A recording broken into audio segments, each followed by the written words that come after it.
예수께서 말씀을 가르치시고 또 많은 사람들을 고치시는 사역들을 하셨죠. 그걸 통해서 많은 사람들이 예수께 소문을 듣고 몰려들었습니다. 그러나 주님께서 그 일을 계속 하시면서도 그 일만 하신 게 아니라 가장 중요한 일을 하셨어요. 왜냐하면 12제자를 부르시는 일을 했죠.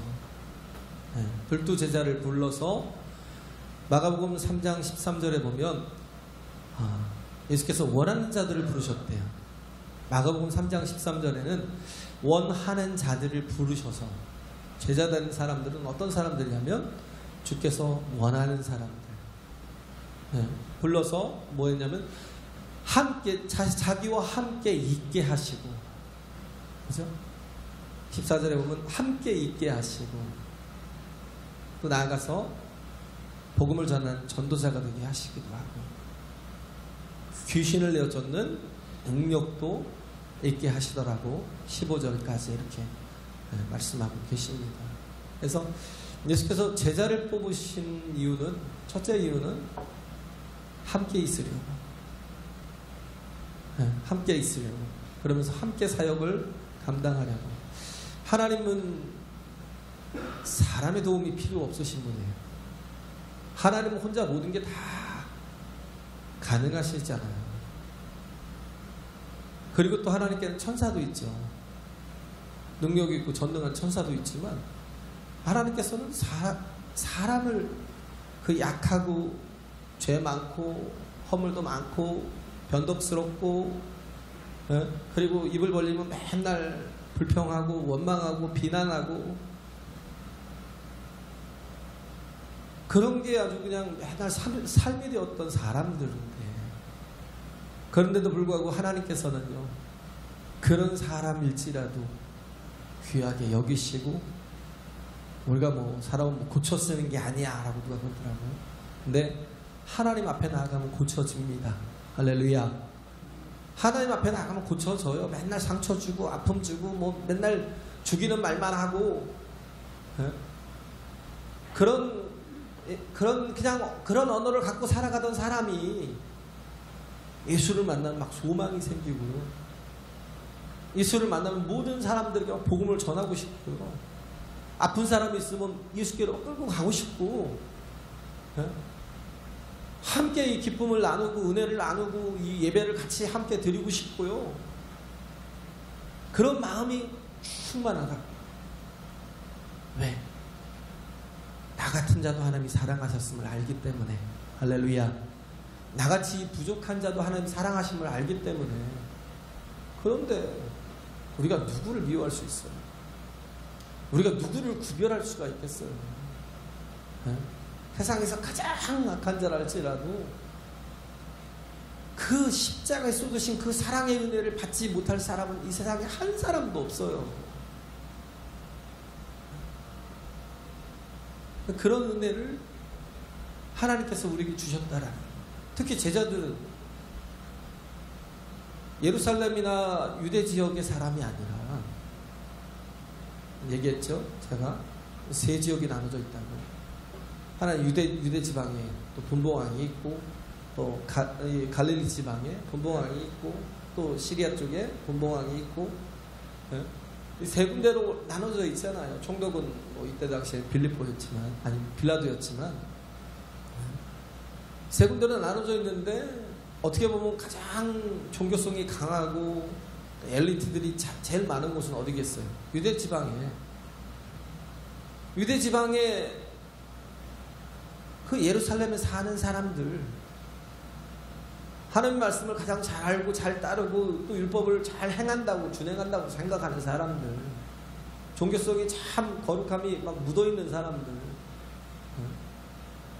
바리새인이나 사두개인들, 어떻게 보면 제사장들이나 또 레위인들, 아니면 또 율법사들, 그런 아주 엘리트 같은 좋은 사람들이 되게 많지요. 근데 예수님은 가룟 유다 빼고는요 나머지가 다 갈릴리 천한 사람들이거든요. 약하고 죄 많고 허물 많은 사람들, 학문도 없는 그냥 학문 없는 범인으로 알았대잖아요. 바울은. 아니, 베드로를. 학문 없는 범인으로 알았는데 그게 아니다라는 거예요. 제자들이. 어떻게 저렇게 말씀을 기가 막히게 알고 어떻게 저런 설교가 나오지? 어떻게 저런 복음이 증거되지? 놀란 거예요. 그 속에 권세 있는 복음이 있다라는 거. 예수님 때문에 놀랬던 그들이 제자들 때문에 또 놀란 거예요. 오순절 이후에. 오순절 이후에. 그런 약한 사람들이었는데 정말 난 놓고 기억자도 모른다는 게 딱 그들에게 맞는 말인데 약하고 무식한 사람들이지만 그러나 주님이 들어쓰시면 얼마든지 지혜롭게 사용하실 수 있고요. 얼마든지 주님이 들어쓰시면 정말 살리고 세우고 구원하고 건져내는 일들을 능히 감당할 수 있어요. 할렐루야. 그래요. 주님 앞에서는 우리가 구별할 수 있는 사람이 하나도 없어요. 우리가 구별할 필요가 없어요. 우리가 키질을 할 필요가 없어요. 우리가 자꾸 키질을 하면 하나님이 가장 진노하시는 거죠. 네가 하나님이냐? 왜 네가 키질을 해? 왜 네가 판단해? 우리는 아무것도 판단할 게 없어요. 그래서 예수께서 제자들을 세우실 때 어떻게 보면 허접한 사람들일 것 같잖아요. 그런데도 불구하고 그 12제자를 세우기 위해서요. 밤이 새도록 기도하셨어요. 밤이 새도록 기도하셨어요. 예수께서 그렇게 낮에 정말 복음을 전하시고 영혼들을 치유하시고 귀신을 쫓아내시고 이런 놀라운 능력 있는 일들을 하시고 살리는 일을 하시나 피곤할 텐데도 불구하고 제자들을 세우는 일을 앞두고요. 그냥 함부로 세우지 않았어요. 갈릴리 사람들 뭐 그냥 이렇게 은혜만 베풀어서 그냥 이렇게 세워만 줘도 너무나 감사할 텐데 무슨 내가 기도까지 해가면서. 근데 예수님은 어떻게 해요? 그들이 너무 약하니까 어떻게 해요? 밤이 맞도록 기도하시는 거예요. 할렐루야. 밤이 맞도록 약하고 정말 무식하고 어떻게 보면 부족한 거 투성인 그런 사람들인데도 그런 사람들이기 때문에 예수님께서 그런 사람들을 세우실 때 굉장히 기도하고 세웠다는 거예요. 어느 그래 옛날에 제가 이렇게 설교 때도 한번 말했는데 어떤 기업에서 12제자들을 놓고 평가를 했어요. 쓸모 있는 사람들인지 아무리 봐도 쓸모가 없다는 거예요. 쓸모 있는 영혼이라고는 딱 한 사람 있대요. 가룟유다. 계산도 잘하지. 사회적인 어떤 대처할 능력도 또 지혜, 어떤 그런 대처하는데 빠른 지혜가 있지. 가룟유다 같은 사람 한 사람 빼고는 나머지는 다 쓸모가 없더라는 거예요. 베드로는 무식하면서 또 무식이 용감하다고 또 막 혈기방장하지. 안드레는 맨날 뒤에서 쫓아가지. 야고보와 요한도 막 얼마나 우리의 아들이라고 막 성질이 얼마나 급한지. 또 뭐 마태 같은 경우는 뭐 매국노 같이 취급을 받는 그런 셈이잖아요. 거의 대부분이 다 그런 사람들이에요. 쓸모 있는 사람들이 하나도 없더라는 거예요. 그냥 기업에서 봤을 때는. 왜? 가룟유다도 나중에 배신했으니까. 그렇잖아요. 쓸모 있는 사람이 하나도 없잖아요. 그런데도 불구하고 예수님은 그 12를 세워 불러 함께 있게 하시고 함께 있게 하신 이유가 뭐예요? 사랑을 주고받는 관계로 세우신 거예요. 할렐루야. 정말 사랑하는 영혼들로 세우신 거예요. 또 나가서 전도도 하게 하시고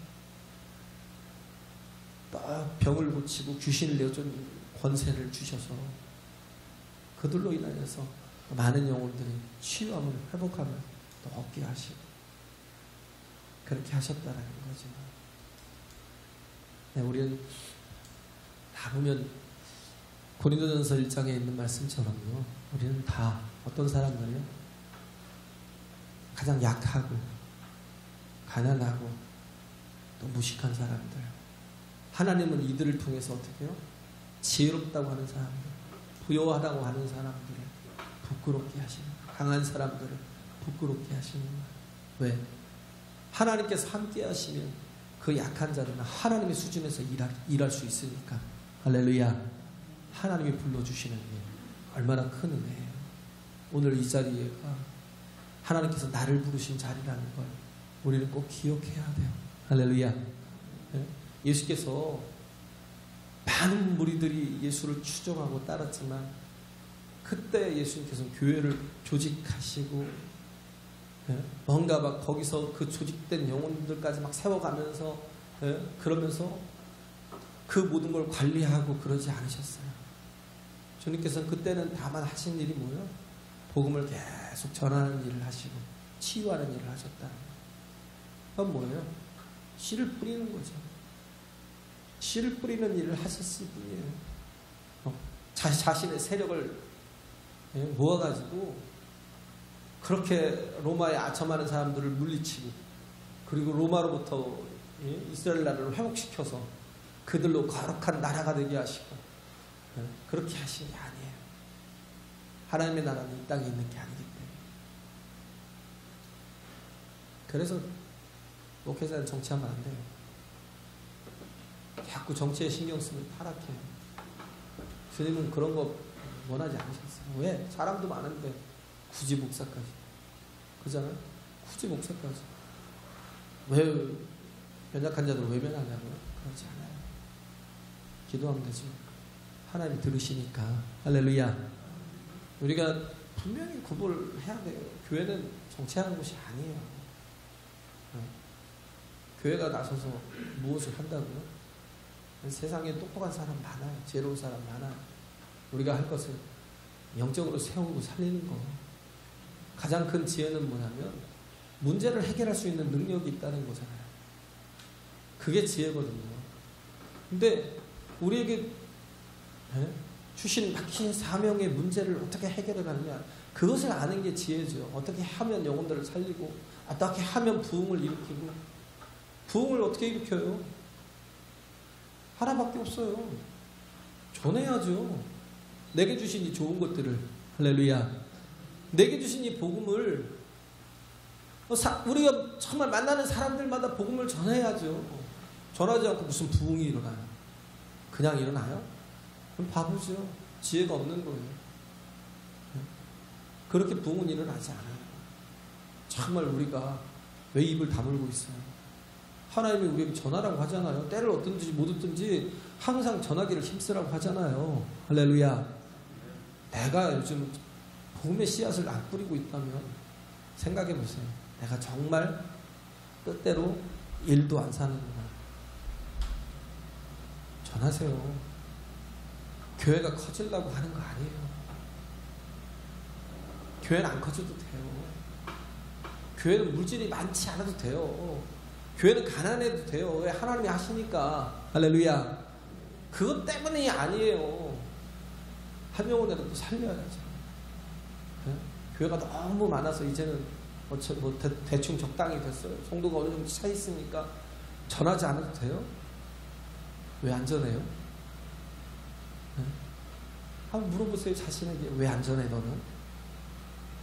왜 입을 다물고 있어? 다 된 거야? 하나님이 내게 주시는 질문일 수도 있어요. 우리는 또 깨어 있어야 된다. 나태주의 그 풀꽃이라는 거 제가 말씀드렸잖아요. 우리는 다 그런 인생들이잖아요. 들풀 같은 인생. 근데 그 나태주가 그 시인이 이렇게 썼던 게 보면 가까이 보아야 예쁘다. 오래 보아야 사랑스럽다. 너도 그렇다. 주님이 우리를 가까이 보아주시고 오래 또 보아주시고 주님께서 우리를 불러주셨으니까 우리가 주 안에서 이렇게 온전한 삶을 살아가고 있는 거예요. 할렐루야. 그잖아요. 온전한 삶을 살아가고 있는 거잖아요. 김진수의 그 꽃이라는 시도 보면 그러잖아요. 내가 그 이름을 불러주기 전에는 그는 다만 하나의 몸짓에 지나지 않았다고요.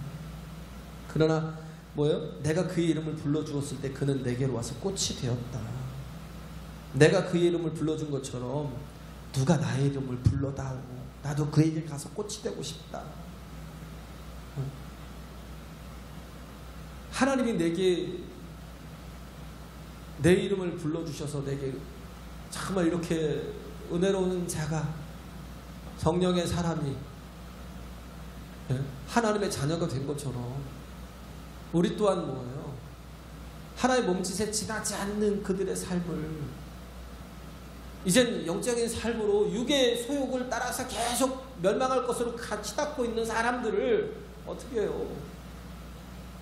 영으로 살 수 있도록, 말씀으로 진리로 살 수 있도록 끌어주고 이끌어야 되잖아요. 그를 불러야 되잖아요. 그래서 그도 나에게 와서 또 하나님께 와서 나에게 오는 게 하나님께 와서 꽃이 되고, 그죠? 가치 있는 존재가 되고 하나님의 형상을 회복하고 보배로운 존재가 되게 하는 거, 살리고 세우는 거, 때를 얻든지 못 얻든지 우리가 복음을 전해야 되는 거. 주님이 12 제자만 부르신 게 아니잖아요.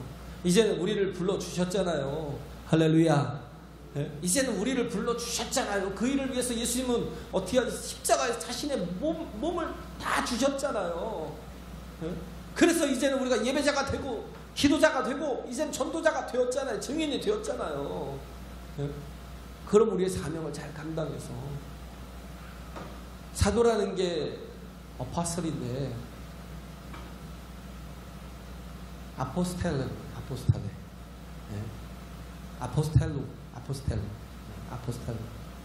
이게 사도라는 뜻인데, 이게 뭐냐면 따로 세운다라는 뜻도 있고요. 또 하나가 뭐냐면 보내심을 받은 자라는 뜻이 있고, 아포스텔로가요, 보내심을 받은 자라는 뜻이 있고, 또 하나는 봉사자, 사역자라는 의미가 있어요. 우리는 하나님께서 세상으로부터 구별해서 따로 세우셨고요. 우리를 하나님께서 어떻게 했어요? 보내셨어요. 할렐루야. 보내셨어요. 섬기는 자로, 봉사자로, 살리는 자로, 구원의 도구로 우리를 보내셨어요. 그러면 우리는 그 사명을 다할 필요가 있다. 내 신앙도 중요한데 남도 함께 와서 함께 예배하는 것 굉장히 중요합니다. 영혼을 살리고 세우는 거 되게 중요하다고. 우리가 해야 될 게 참 많죠.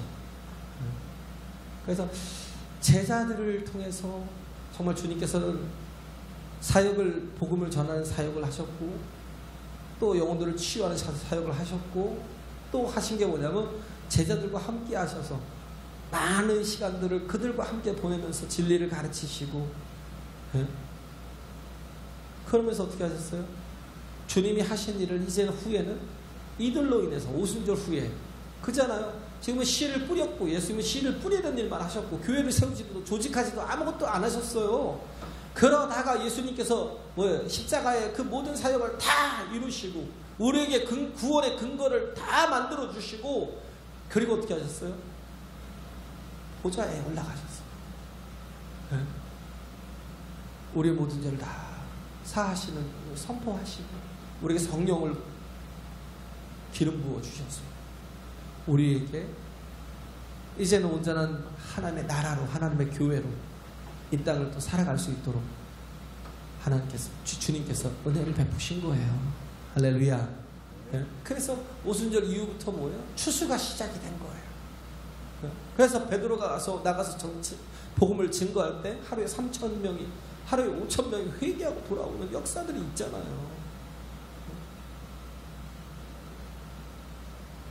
우리도 해야 될 일이 그거예요. 주께서 우리에게 맡기신 일, 요한복음에 말씀하고 있잖아요. 너희는 나의 하는 일을 너희도 할 것이요 이보다 더 큰 일도 너희 하리라고. 할렐루야.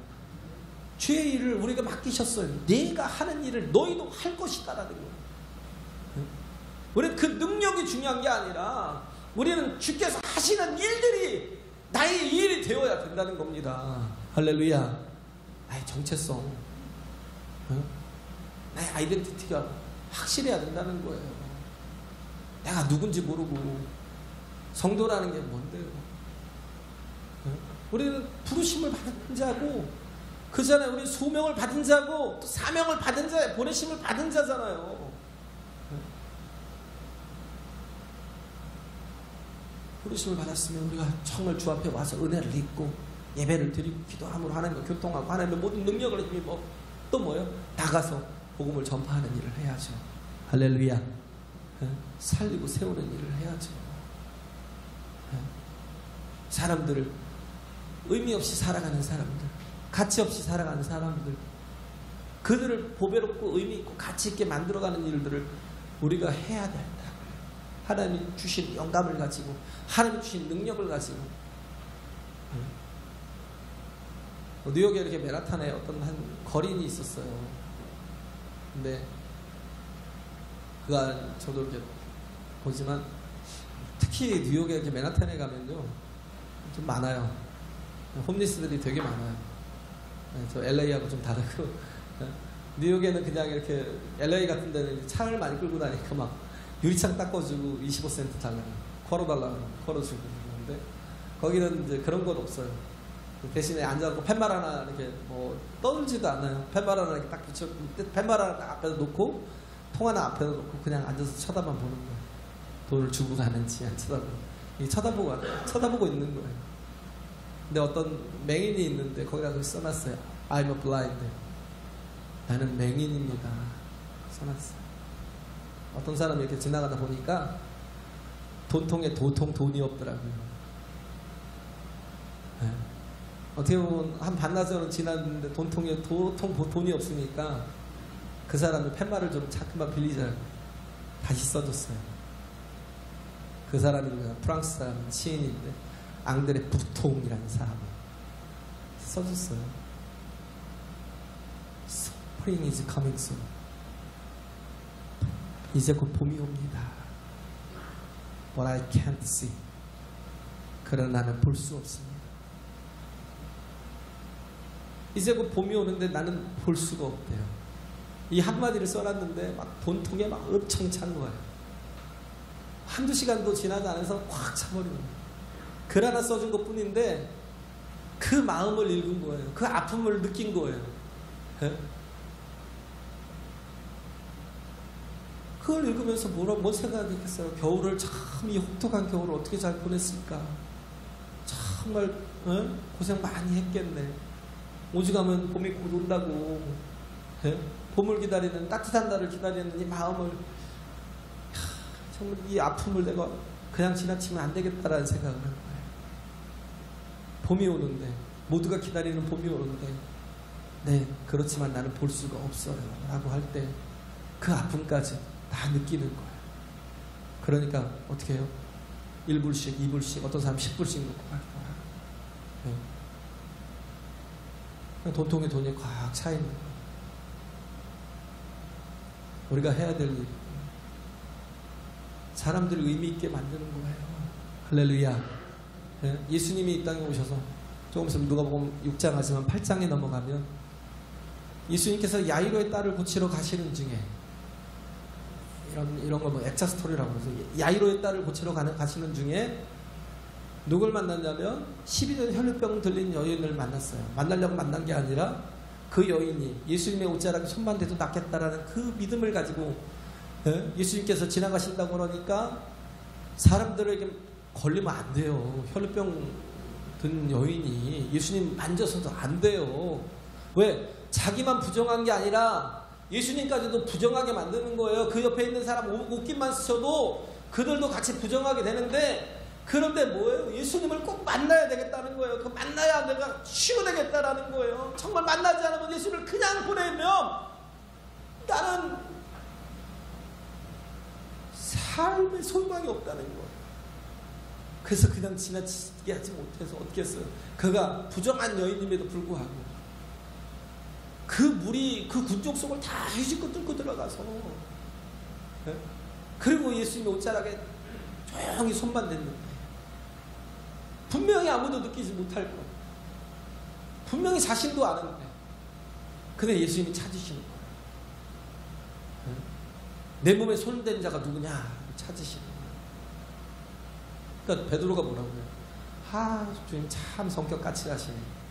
아니 이렇게 군중들이 막 밀고 막 예수님 막 만지려고 막 애를 쓰고 그러는데 뭐 예수님의 옷자락에 손을 댔다고 그렇게 또 이렇게 까칠하십니까? 그래서 그러고 이제 한마디 했죠.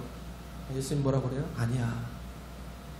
그게 아니라 내 몸에서 능력이 나갔어. 이 여인이 조용히 가야 될 여인인데 예수님까지도 잘못하면 부정하게 만들 여인인데 그런데도 불구하고 고백하지 않을 수가 없으니까 예수님께서 나와 고백하는 거예요. 예수님께서 그 여인을 왜 찾았을까요? 왜 찾았을까요?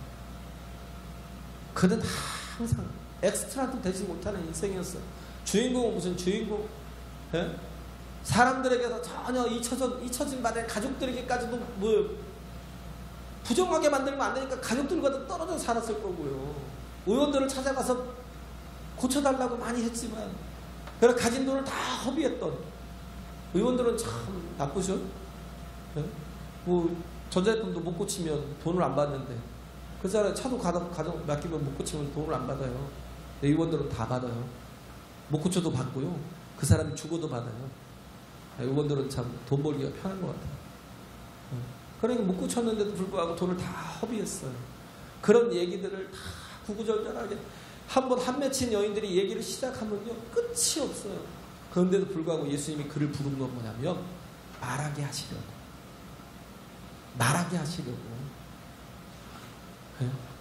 한 번도 주인공이 된 적이 없는, 왜?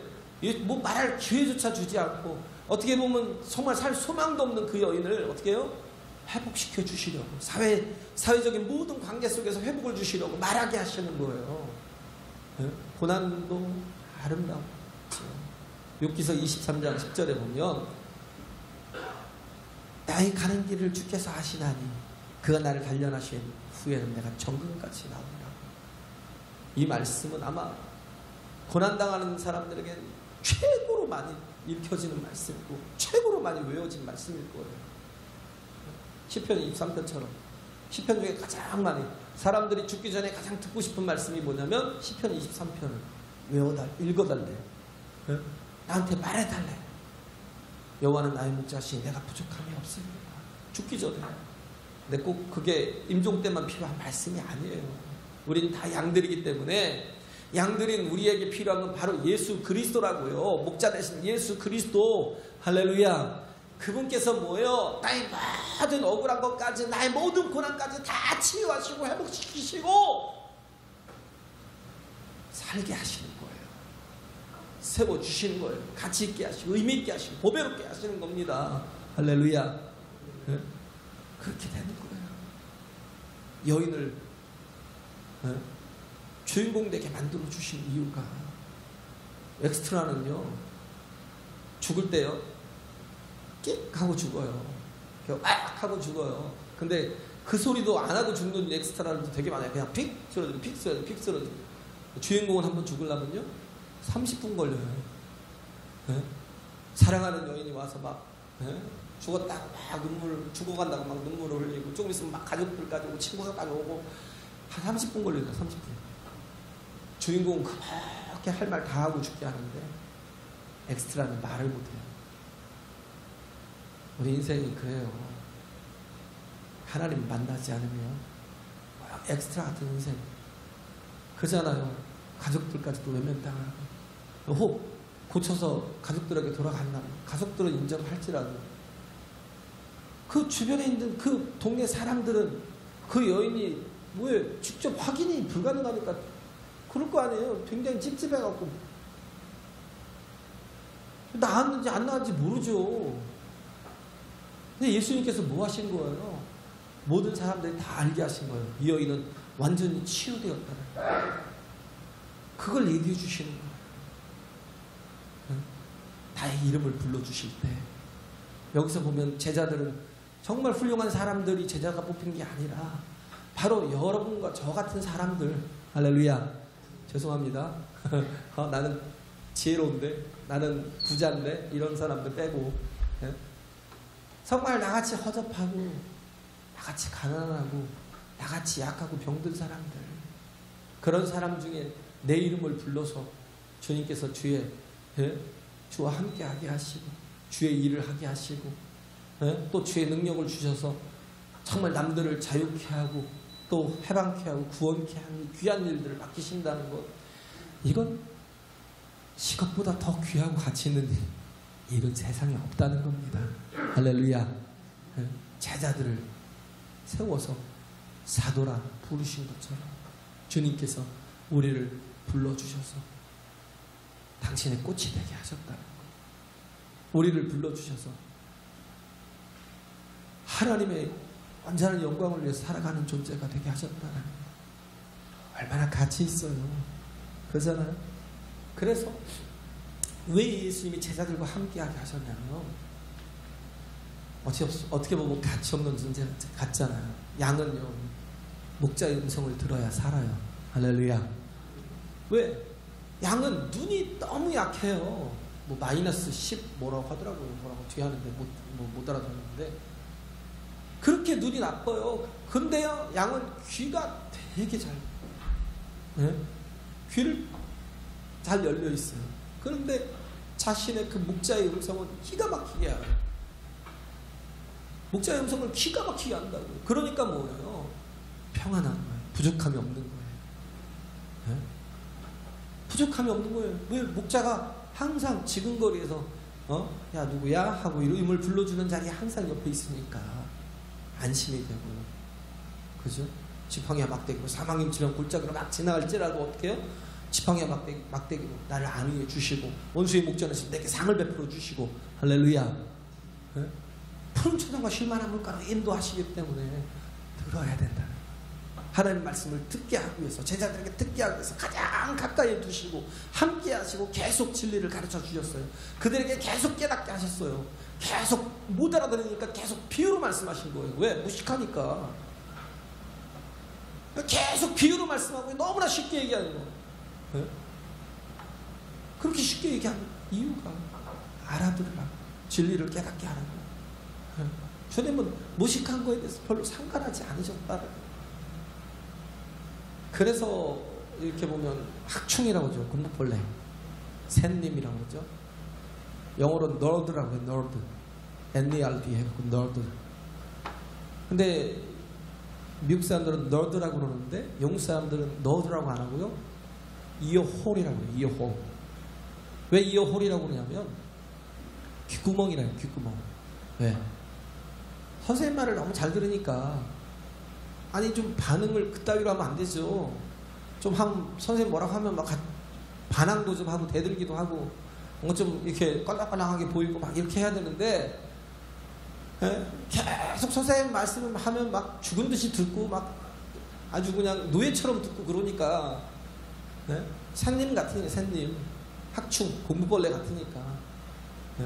그러니까 막 아이들은 그런 아이들 갖다가 머리가 가다가 지나가다 머리 한 대 쥐어 박기도 하고, 가다가 툭 치면서 밀어버리기도 하고, 그렇게 학창시절을 보냈는데 나중에 보면요, 대형 제국을 다스리는 사람이 어떤 사람들이, 그 이어홀들, 귓구멍들, 듣는 자들, 그들이 나중에 보니까 대형 제국을 그렇게 다스리고 있더라는 거예요. 나가서 막 전 세계를 다스리고 있다라는 거예요. 그들의 말 한마디가 어마어마한 영향력을 끼치고 있다라는 거예요.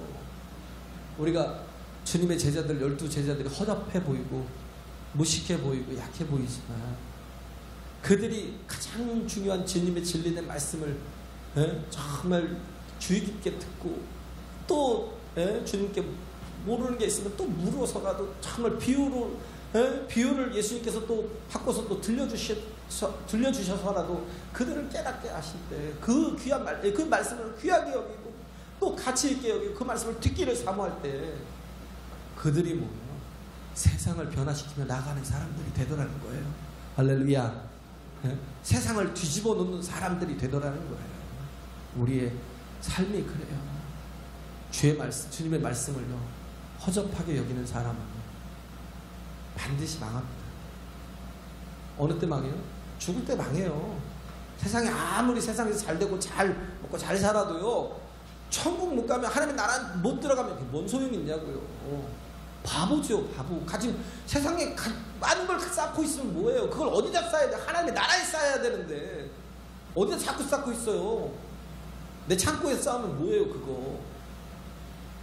왜? 들리질 않으니까, 뭐가 들린지 모르니까, 어떻게 살아야 될지 모르니까, 지혜가 뭔지 모르니까. 그러니까 뭐예요? 하나님에 대해서 인색하고 하나님의 일이라고는 전혀 생각도 안 하고 내일로 바쁘고 분주하고 정말 너무 바빠갖고요 하나님의 것들은 자꾸 마이너스하고 마이너스. 그냥 이번 주는 못 드리고요, 다음 주는 또 혹시 가능할지 모르겠지만 다음 주는 또 바쁘면 못 하고요. 이렇게 갈 수 없다. 제발 하나님이 가장 가치 있는 분이에요.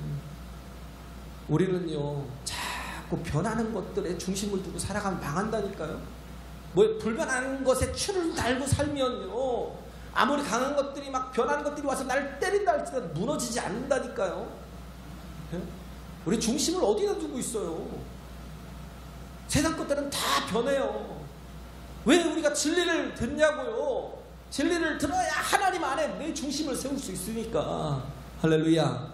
네? 불변하는 중심을 세울 수 있으니까.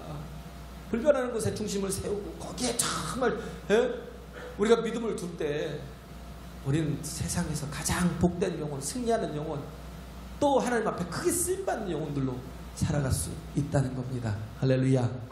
네, 같이 우리 정말 하나님의 귀한 일들을 이루어가는 저와 여러분 되시길 간절히 바랍니다. 네, 우리 찬양할까요?